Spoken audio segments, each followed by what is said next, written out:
I truly believe. I've been a lot of places in the world where there's been a lot of poverty, but the Philippines is very unique. You know, be careful what you ask for, because you're going to get it. And I asked God to show me something to break my heart, and He did.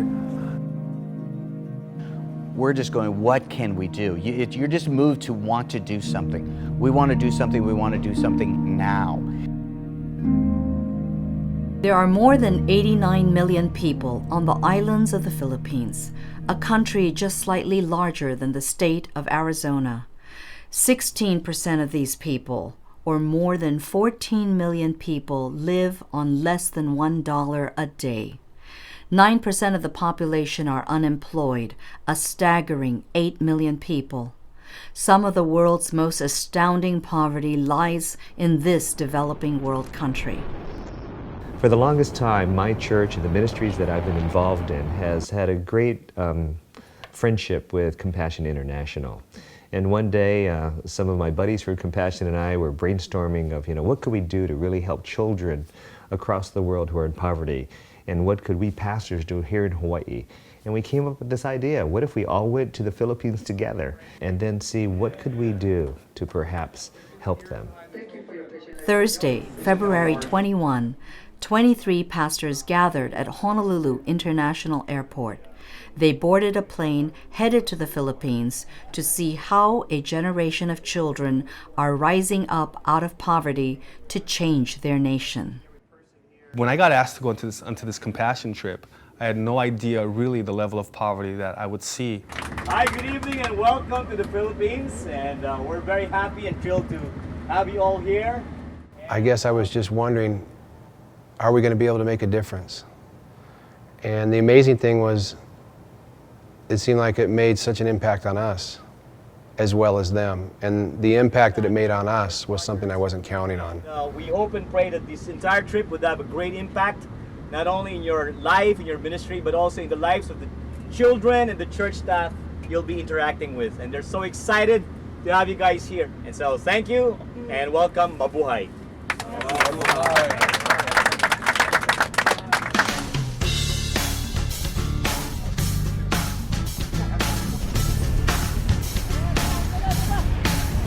Housed in buildings across the Philippines are gathering places known as projects. For the children of the Philippines, hope begins here.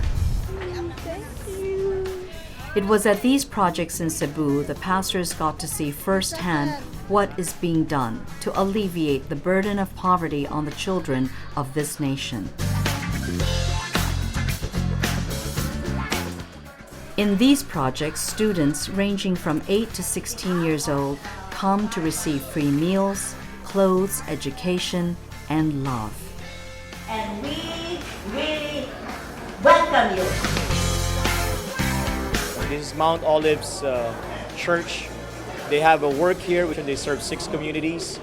And one of the communities they serve here is around 3 kilometers away. But it's one of the most depressed communities that you'll ever see in your life. But you'll see later on what the difference the ministry makes. You'll see a lot of hope in the lives of the children. You can see it from their eyes, from their expression, and hope even in the lives of their parents. And this church has done a tremendous job doing that. We just got out of the church, and so right now what we're going to do is we're going to break up into groups of 4 and 5, and we're going to go into these kids' homes, where they live, see how they live and what's going on.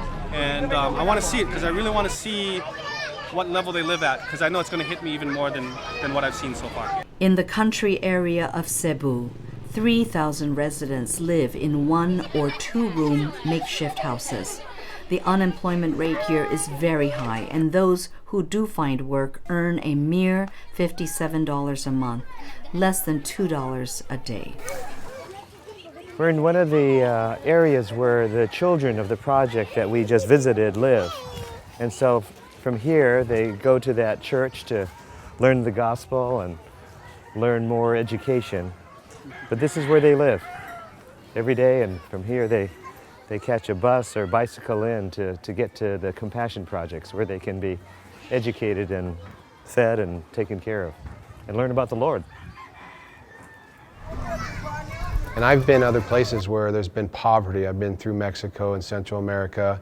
I've seen poverty, but I've never seen poverty quite like this. And so to me, that was mind-blowing. I wasn't expecting that.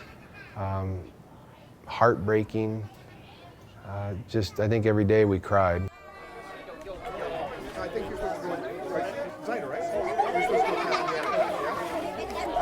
So it's a strange mix of emotions that you experience when you go on a trip like that, because you're experiencing the shock of the poverty, and you're experiencing a full frontal assault on all your senses of what poverty looks like and the impact it has.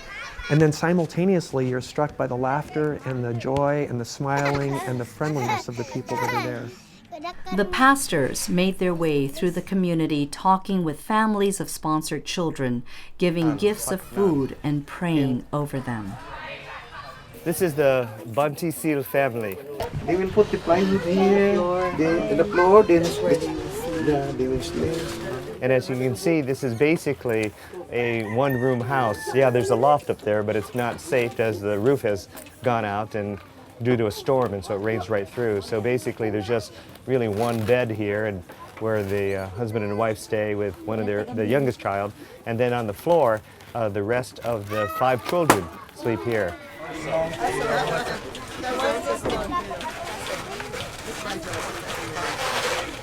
to make that one?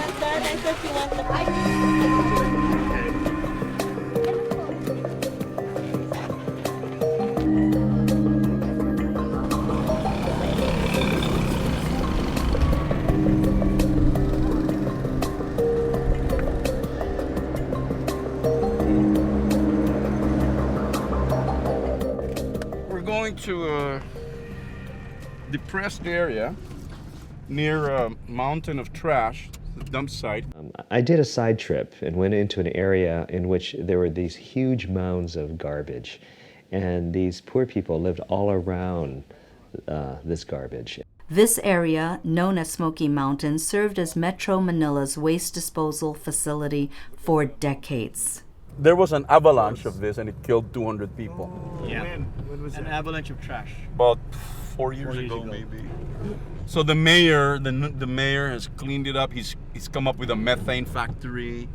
He's really trying to rehabilitate it. So you see, it's not as bad as it was before. But you can see the people. See, they're scavenging. And so as we walked down the street, getting closer and closer to the garbage heap, the smell was just incredible. But there we saw people who were, their only living was to go through the garbage and find something that they could use or sell so they could make a living.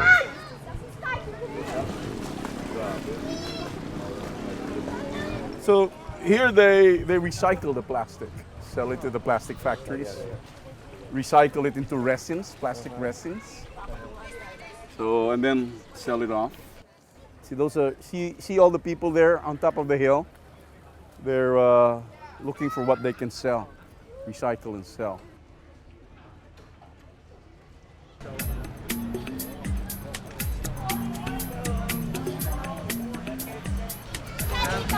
All right, let's balance it. We're going to church along the railroad. It's a place called Balik Balik. We're gonna ride these trolleys, usually designed for 12 people of my size. So they're haggling over the price because all of a sudden the prices were jacked up because they saw foreigners.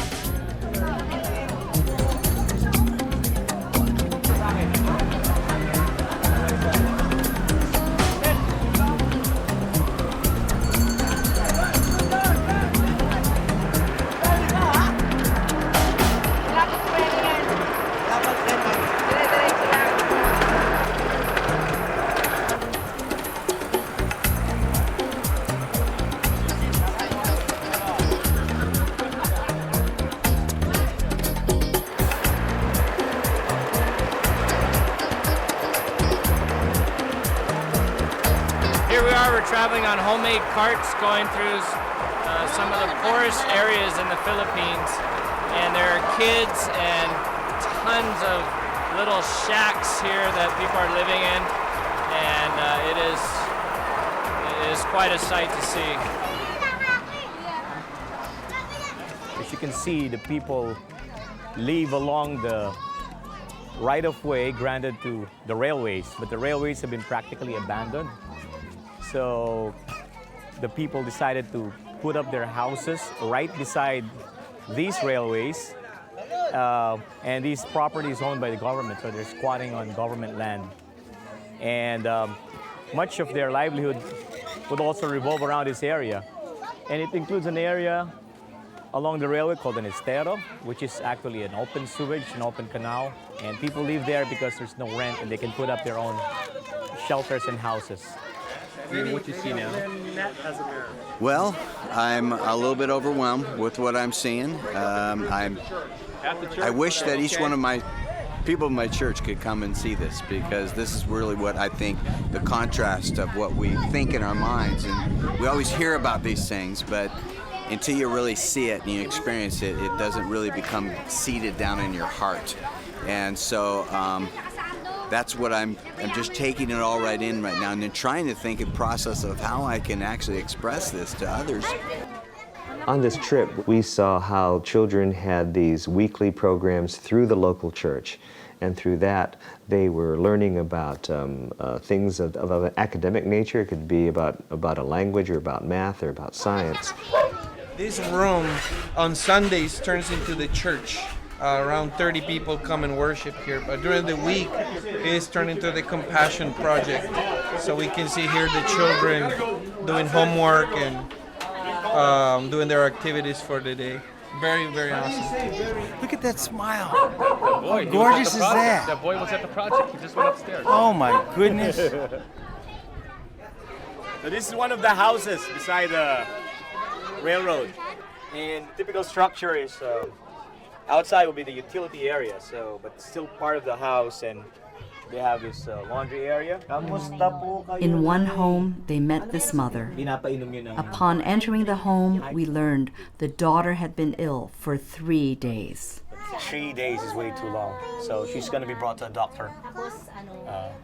She's going to be brought there probably in 30 minutes or so. Sama mo ko, hindi ko kayo, ha? Kaya ako makikita naman, di ba? Ay, siyempre.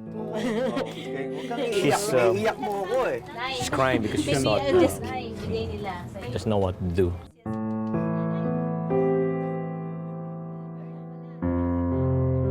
I told her that, it's God's appointment that we're brought here. Thank you so much.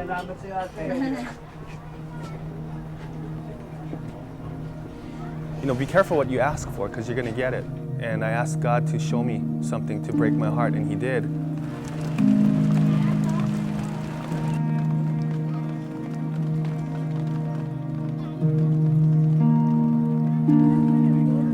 When we went to downtown Manila, I believe, and we took a walk to the area where people were just living in virtual rabbit hutches. We were invited by one of the ladies to come to her place. She wanted us to come and meet her and to pray for her family. She was a grandmother. And so we're walking along, and I'm thinking, where possibly could this woman live? Because it looks like an industrial area. There's no homes there. There's nothing like that. There's some shops on the corridor there, with the roll-up doors. And our guide said, well, it's just right up ahead. And I'm thinking, I don't see anything right ahead. He said, we're here. And I'm like, we're where? We're here. Well, this is her house.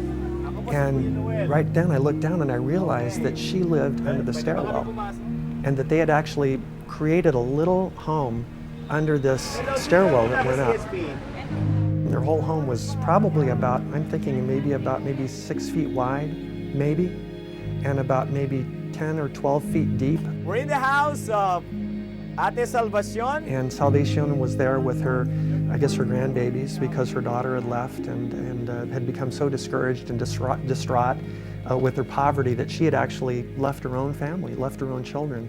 The father wasn't there either. So she gets some support from the project, like groceries and some supplies for the kids. To see this grandmother having raised her own children and now doing it all over again in utter poverty, but her commitment to her grandchildren was so firm that she was not going to leave. She was not going to bail.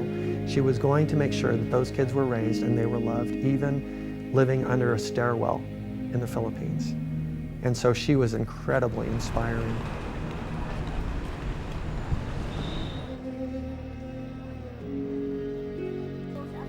Go ahead, they're following. There was a place where Watch your head. it was so small that they would sleep in shifts and you couldn't even stretch out. And you had to kind of crunch up and sleep, and then, you know, like after 3 or 4 hours, the next crew would come in and wake them up. They'd have to stand outside where the next group slept. And that's amazing. I started to really cry because I started to see that, you know, look how good I have it, look how good everybody in Hawaii has it. And I felt so hurt for her and her situation. When I heard that all she had was 1 meal a day, and sometimes it was just a cup of noodles, and she would share it with her 2 or 3 kids. And that in and of itself bothered me. Her only prayer request is that, I was just gonna ask that. yeah, they will be provided just food because they really lack. I just couldn't imagine. And to see these people with such good hearts and desires to help each other, it really woke me up to how blessed we are. I just came back from visiting with a wonderful family. Mom, she had 4 kids, dad's outside earning a living doing the tricycle thing, makes 50 pesos a day, which is basically less than $1 to raise 4 kids and grandma. And the thing that stood out so much is that she was so apologizing on the size of her house. And I kept telling her that it's not the size of your house, but the size of your heart that matters. I think today has been one of the most depressing days in my life, honestly. Most of us talked about how our families, what can I pray for you on? What did they say? Food. You know, us guys were like, how can I cut down? I was beyond emotions. Like I couldn't even cry because it was more than I could even imagine. And this is literally true. I mean, we're fortunate to have a pretty nice home, and my shower in our master bedroom is bigger than the place where this family of 4 lived. There were times that I did feel depressed, hopeless about the situation, the corruption in the country, all these different things that were against these kids. But then when you see someone make it, that definitely brought hope to me. Perhaps the greatest hope they saw was in the vision for the future realized in a young lady. I was born in one of the most congested and the most crowded places in the heart of Manila. I grew up in a place called Baltao, Santa Mesa. So, Michelle.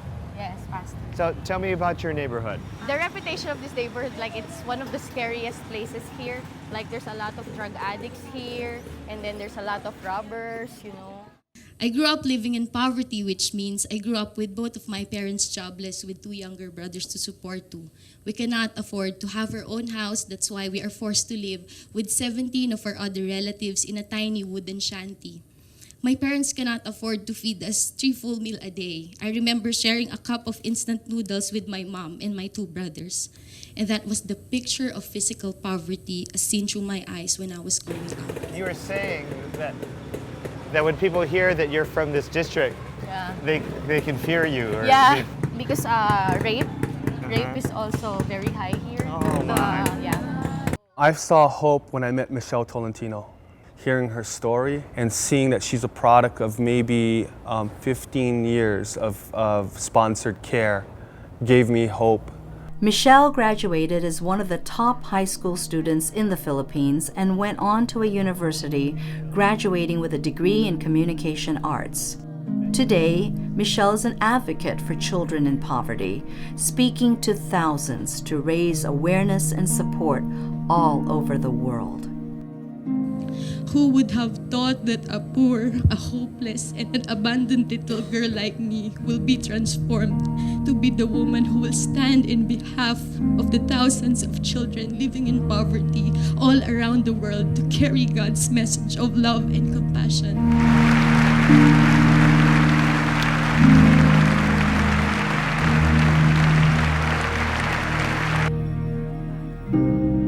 For many of the pastors who have been sponsoring children from projects for years, This was their first opportunity to see in person how their money was being used in the lives of the children they have come to love.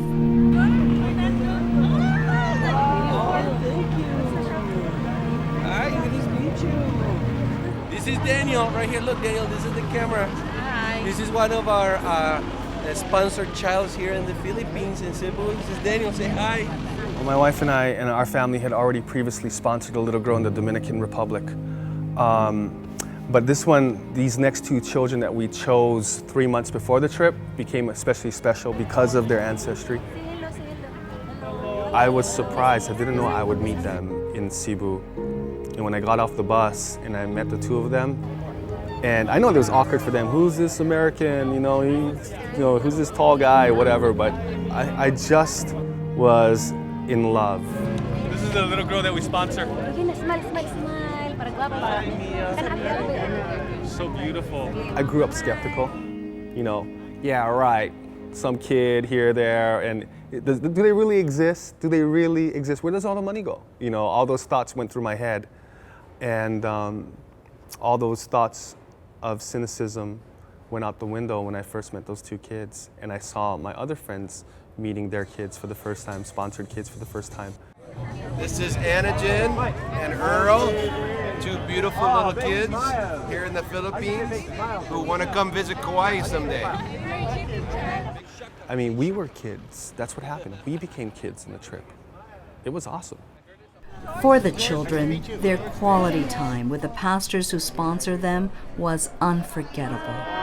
For some, it included lifetime firsts.